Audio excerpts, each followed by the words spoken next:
Seguramente hemos escuchado la palabra evangelio un montón de veces, pero ¿qué es exactamente? ¿Hablamos de un libro, de un mensaje, de una idea? Bueno, hoy vamos a meternos de lleno a desentrañar esta pregunta. Y acá es donde la cosa se pone interesante. Por un lado se habla de el Evangelio, así en singular, como si fuera un único mensaje. Pero por otro lado en la Biblia encontramos 4 evangelios diferentes: Mateo, Marcos, Lucas y Juan. Entonces, ¿cómo es esto? ¿Cómo puede ser que un solo mensaje esté en 4 libros distintos? A ver, la distinción clave es esta. El evangelio era la proclamación oral, el mensaje que se contaba de viva voz. En cambio, los evangelios son, digamos, los testimonios escritos de ese mensaje. Entender cómo se pasó de la palabra hablada al texto escrito, esa es la clave de todo. Ok, para entender bien qué significaba esta palabra, tenemos que ponernos el sombrero de detectives lingüísticos y viajar en el tiempo. Y cuando digo viajar, me refiero a mucho antes de que se escribieran los textos que conocemos hoy. Todo empieza con la palabra griega evangelion. Originalmente, es curioso, ni siquiera significaba la noticia en sí, sino la propina, la recompensa que se le daba al mensajero por traerla. Con el tiempo, la palabra evolucionó y pasó a significar la buena noticia en sí. Y acá viene lo más interesante. Antes del cristianismo, evangelion no era para nada un término religioso, era una palabra totalmente secular.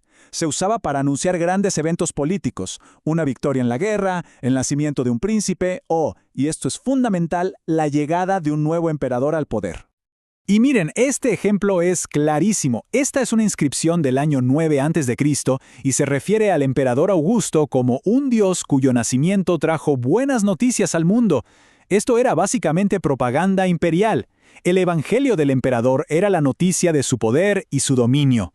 Y justo en este contexto, con esta palabra asociada al poder imperial, aparece una figura que va a tomar este término y le va a dar un giro de 180 grados. Hablamos del apóstol Pablo.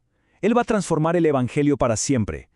Pablo básicamente tomó el lenguaje del poder imperial y lo subvirtió por completo.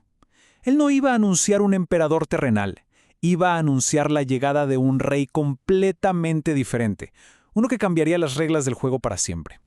Ojo con estos números, porque son increíblemente reveladores. De todas las veces que aparece la palabra evangelio en el Nuevo Testamento, la gran, pero gran mayoría, unas 60 veces, está en los escritos de Pablo. Él no solo usó la palabra, la convirtió en el centro absoluto de su misión. Y esta frase, captura toda su pasión. Para Pablo, predicar el evangelio no era una opción, era una necesidad, casi una urgencia. Era como un fuego por dentro que no podía apagar. Su vida estaba totalmente ligada a esa misión. Aquí está la gran redefinición, el gran cambio. El Evangelio de Pablo no era un simple cuento o un relato, era un evento dinámico, era el poder de Dios actuando en el mundo, aquí y ahora, a través de la muerte y sobre todo la resurrección de Jesús. No era una historia sobre el pasado, sino una fuerza que transformaba el presente. Bien, con toda esta historia en mente, volvamos a nuestra pregunta del millón.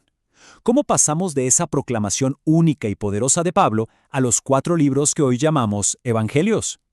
Bueno, el proceso fue gradual. Primero, teníamos el Evangelio, ese mensaje oral que corría de boca en boca.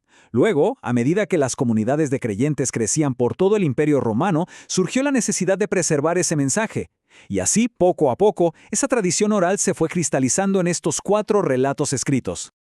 Uno podría pensar que tener 4 versiones distintas sería un problema, ¿no? De hecho, al principio hubo gente que intentó fusionarlos en uno solo, pero la idea que terminó ganando fue otra. La existencia de 4 versiones que venían de distintas partes del imperio no se vio como una contradicción, sino como la prueba del éxito del mensaje, de que estaba vivo y echando raíces en culturas muy diversas. Y esta es la justificación teológica que se dio más o menos en el siglo II.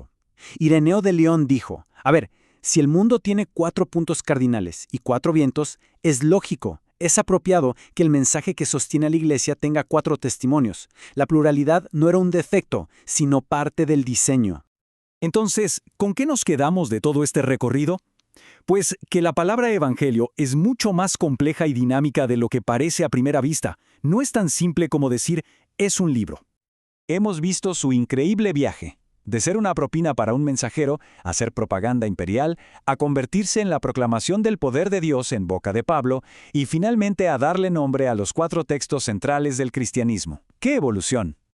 A pesar de todas esas transformaciones, hay un núcleo, una idea central que se mantuvo siempre. Un evangelio nunca es una noticia trivial. Siempre, siempre es un anuncio que declara que el mundo tal como lo conocíamos ha cambiado para siempre. Y todo esto, claro, nos deja con una pregunta para reflexionar. Después de seguir la historia de esta palabra tan potente, cabe preguntarse, en nuestro mundo hoy, ¿cuál es la buena noticia que buscamos y compartimos? ¿Qué mensaje creemos que tiene el poder de cambiarlo todo?